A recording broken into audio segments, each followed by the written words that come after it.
ఈ రోజు మీకు హార్ట్ అటాక్ రావడానికి 6 మెయిన్ రీజన్స్ చెప్తాను. దీంట్లో చెప్పే ప్రతి ఒక్క రీజన్ ఇంపార్టెంట్. ఈ వీడియో మాత్రం ఎండ్ వరకు తప్పకుండా చూడండి. అన్నిటికంటే ముందుగా ఒబేసిటీ. ప్రపంచవ్యాప్తంగా ఒబేసిటీ అనేది చాలా ఎక్కువగా పెరుగుతుంది. మెయిన్ గా ఇప్పుడు వచ్చిన ఈ fast foods, refined sugars, refined products and మిగతా బేకరీ ఐటమ్స్ వల్ల చిన్న ఏజెస్ లో కూడా ఒబేసిటీ అండ్ ఓవర్ వెయిట్ తో బాధపడుతున్నారు. నా చాలా వీడియోస్ లో నార్మల్ వెయిట్ మెయింటైన్ చేయాలి, ఒబేసిటీ ఉండొద్దు, ఓవర్ వెయిట్ ఉండొద్దు అని ఎందుకు చెప్తా అంటే ఈ ఒబేసిటీ అనేది చాలా హెల్త్ ప్రాబ్లమ్స్ కి కారణం. కామన్ గా వచ్చే బీపీ గానీ, sugar, cholesterol, brain stroke, heart attack, PCOD, gastritis కానీ, జాయింట్ పెయిన్స్, క్యాన్సర్స్, ఇంకా చెప్పుకుంటూ పోతే చాలా ఉన్నాయి. ఒకవేళ మీరు కనుక మీ నార్మల్ వెయిట్ అంటే నార్మల్ BMI మెయింటైన్ చేయకపోతే హార్ట్ అటాక్ వచ్చే రిస్క్ కూడా చాలా ఎక్కువగా ఉంటుంది. అందుకోసమే హెల్తీ వెయిట్ మెయింటైన్ చేయండి. ఈ హెల్త్ ప్రాబ్లమ్స్ నుంచి దూరంగా ఉండండి. నెక్స్ట్, స్మోకింగ్ అనేది చాలా డేంజరస్.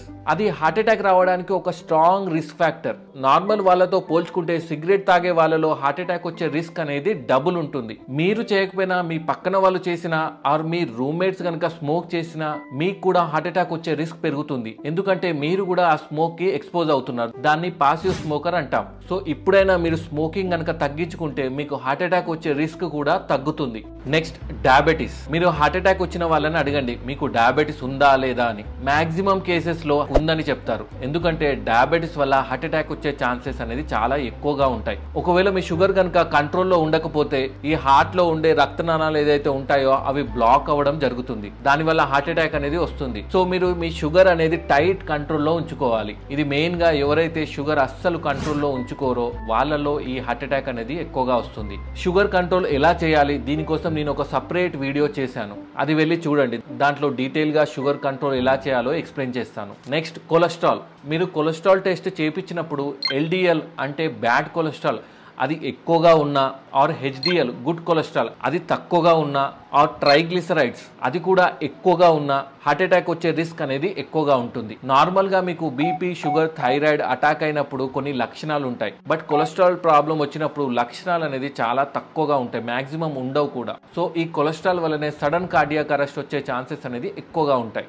అయితే American heart association guide lines ప్రకారం 20 ఇయర్స్ అండ్ దానికంటే ఎక్కువగా ఉన్న వాళ్ళలో కొలెస్ట్రాల్ స్క్రీనింగ్ అనేది చేపియాలి. దానివల్ల ముందుగానే జాగ్రత్త పడవచ్చు. Next, physical activity. రెగ్యులర్ గా ఫిజికల్ యాక్టివిటీ అనేది చాలా ఇంపార్టెంట్. అది ఏ విధంగా అయినా కానీ, వాకింగ్, రన్నింగ్, స్విమ్మింగ్, సైక్లింగ్, ఏదన్నా ఒక ఫిజికల్ యాక్టివిటీ అట్లీస్ట్ 30 మినిట్స్ అన్నా చేయాలి. బట్ ఇప్పుడున్న జనరేషన్ లో మొబైల్స్ మీద సగం కంటే ఎక్కువ టైం వేస్ట్ చేస్తూ, ఇక మిగతా వాళ్ళు ఆఫీస్ లో ఆర్ సిస్టమ్ రిలేటెడ్ వర్క్ చేసే వాళ్ళు కంటిన్యూస్ గా చైర్ లో కూర్చుంటూ ఈ ఎక్సర్సైజ్ అనేది మర్చిపోతున్నారు.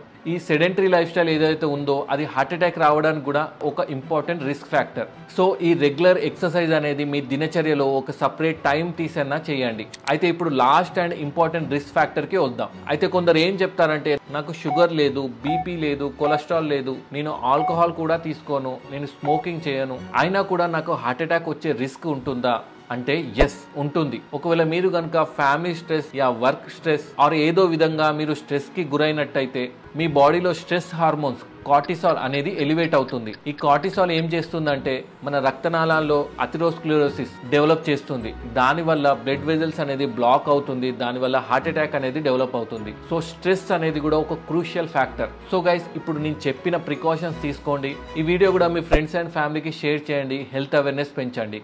Thank you.